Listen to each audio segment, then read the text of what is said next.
Welcome to the Success Partner Podcast. I'm Daya Naif, your host and founder of The Success Partner. On this show, we dive into the stories of attorneys, business professionals, and entrepreneurs who have navigated the ups and downs of building successful careers and businesses. From the strategies they've implemented to the challenges they've overcome, we're here to uncover the insights that can help you on your own journey to success. So sit back, relax, and let's get started. Welcome back, everybody, to the Success Partner Podcast. I am your host, Daya Naif, and today I have Daniel Garedew with me, and I'm so excited to speak further with Daniel. We met at a M&A affinity group through Provisors just last week, and I said, hey, Daniel, I want to know more about what you do, how it can help my small business and law firm clients, and let's hop on a podcast and get that information. Daniel, just tell us about yourself and tell us what you do. Yeah, thanks, Daya. Thanks for the opportunity. Welcome, everyone. So my company is Merchant Services United, and what I do is I provide credit card processing service to firms and for-profit, nonprofit throughout the country. So I'm based in the East Coast, but have clients all over the country. And really what I try to emphasize and focus on, my value is service, expertise. So I'm almost like a consultant per se when it comes to all things credit card processing related. Our industry is very commoditized, I would say. So it's always kind of, folks trying to find the best deal or the best value. But what I tend to find is I really sell on service and expertise and knowledge and sharing that knowledge with my clients. So they find value in that. Yeah. What got you into doing this? It's a funny story. Yeah, great. I get this question all the time. It's an interesting one. Yeah. So I've always been involved in sales and was part of a previous firm that I was co-owner of that we sold and was looking for a new challenge, a new opportunity. And a friend that was in the industry and, after speaking with him and talking with him about the industry and how it works, it's very customer. I felt like there was a gap. There was a need for folks, like I said, that were more customer service oriented. I felt like a lot of firms out there didn't quite have the knowledge or that support from someone in this field. And so I thought I can kind of do things a little bit old school and get back to those roots of providing service and expertise to clients. And it's been great. So it's been going on 3-4, almost, 5 years now, 2025. So it's been great. I've really been happy with it and started my company a few years back now, going to my third year. So it's been an excellent experience.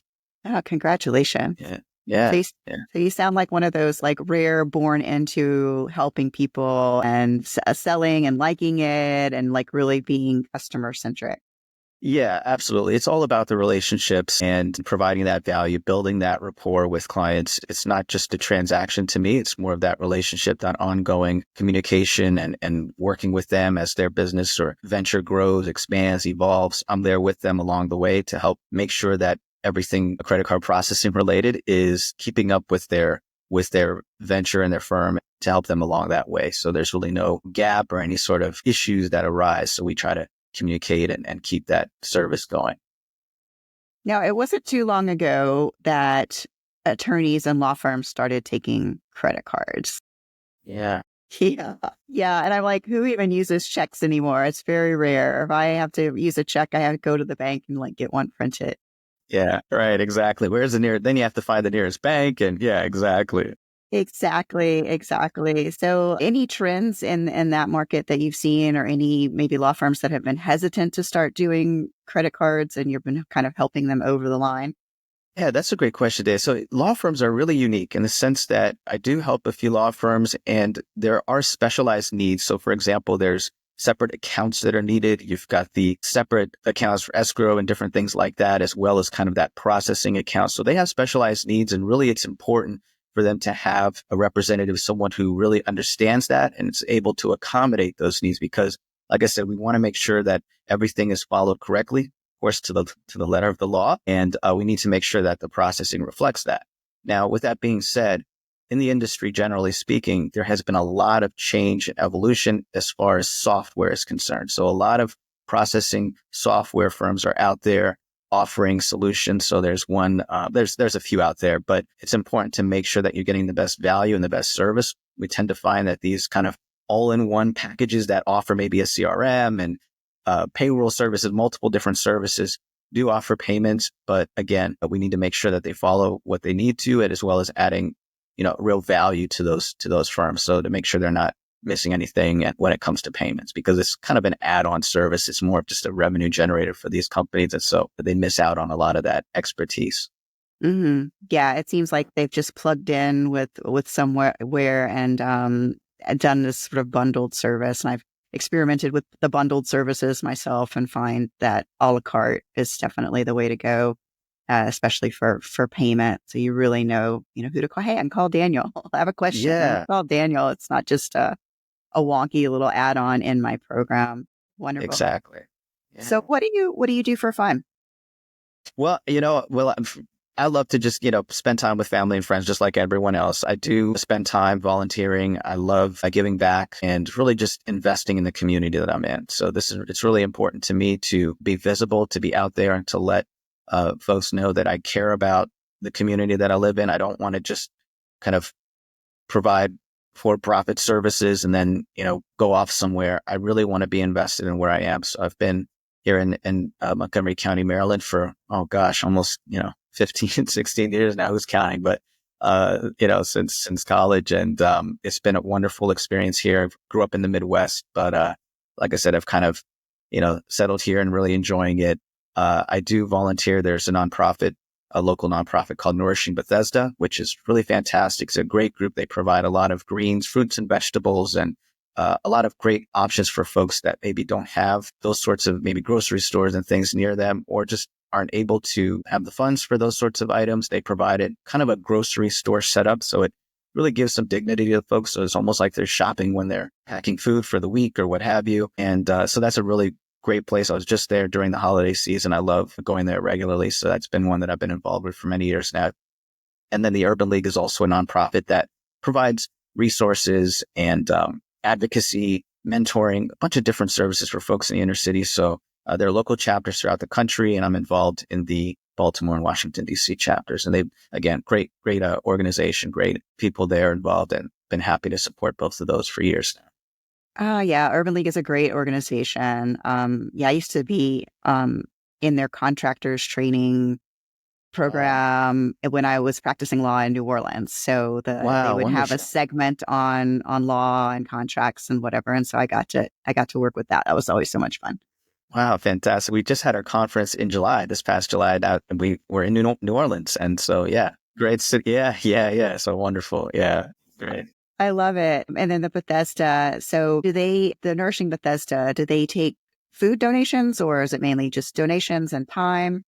Yeah, both. So yeah, there are a lot of restaurants and different places throughout the community that where they donate food before it goes bad, and they want to make sure that it isn't just being wasted, and so they do provide that. So they're constantly getting food delivered to them. They also accept donations, and so they are do really well as far as stretching every donation they receive to maximize the value and the return for for the folks that do go there. So yeah, great organization. They're really smart people, and just a great vision that they have, and they really do add so much to the community.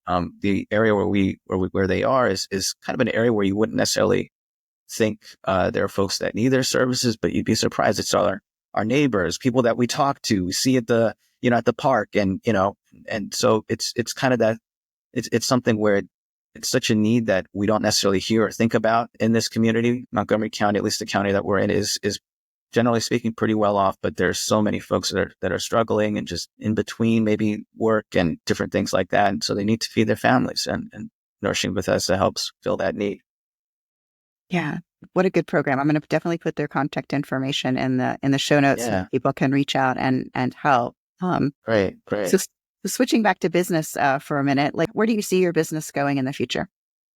Gosh, yeah. I would, each year I kind of set out the goals here. So we're in the beginning of January. So in doing that, there's always goals to help as many, businesses as possible, to keep meeting folks. So one of the goals that I have is obviously I want to meet as many people as possible. I tend to find that having conversations with folks and enlightening them about credit card processing, they just don't have a lot of people to talk to about it or ask any questions. So I just try to be a resource. I can't tell you how many times I've met someone and they just ask questions about their own account or just general questions, things they've always wondered, but never really had someone to ask in person and have that conversation. So I love adding value and just meeting different folks throughout the year. So my goal, it's this year is a little bit more than the year before, and before the year, more than the year before that as well. But I try to meet 25 new people every day. Okay. Oh, wow. And yeah. So I do get involved. I'm pretty active as well, like Provisors. So it's a great organization to meet so many new people. And just like, that was my first time visiting the M&A Affinity Group, which is a wonderful group of people. And so that's kind of one of those goals that I have for the year. Of course, to expand and grow the team, expand and grow the business. And, all of those goals are there as well. But mainly it's to just continue to meet new people each and every. Yeah, wonderful. Networking has been my heart for many years. And so I'm totally with you on that. And I think people don't understand sometimes that they have a choice in credit card processing. Yeah. It's really about, just providing that value, letting people know that, hey, I'm out here. I'm happy to help you. Believe me, our rates are actually much better than some of those other firms that are out there that you may have heard of. So, let's have a conversation and see if it's a good fit. Obviously what we try to do is we don't have contracts. We're not trying to tie people in or, bait and switch or anything like that. I'm totally honest and upfront with everything that we offer. And if it makes sense for you, let's chat. If not, no problem. Wish you all the best. And maybe down the road, it may become a need, so you never know, right? You never know. Exactly. Yeah. Thank you, Daniel, for coming on today on this nice, cool Monday morning. And thank you. I really appreciate it. So this has been an episode of the Success Partner Podcast. I am your host, Daya Nate, and stay tuned. Thank you. Thank you for joining us on the Success Partner Podcast. I hope you enjoyed today's conversation and found some valuable takeaways to apply to your own business journey. Remember, this show is brought to you by The Success Partner, where we help small law firms and business owners achieve unparalleled success through strategic guidance, operational excellence, and effective marketing. If you're ready to take your business to the next level, visit thesuccesspartner.net to learn more. Until next time, keep striving for success, and I will see you in the next episode.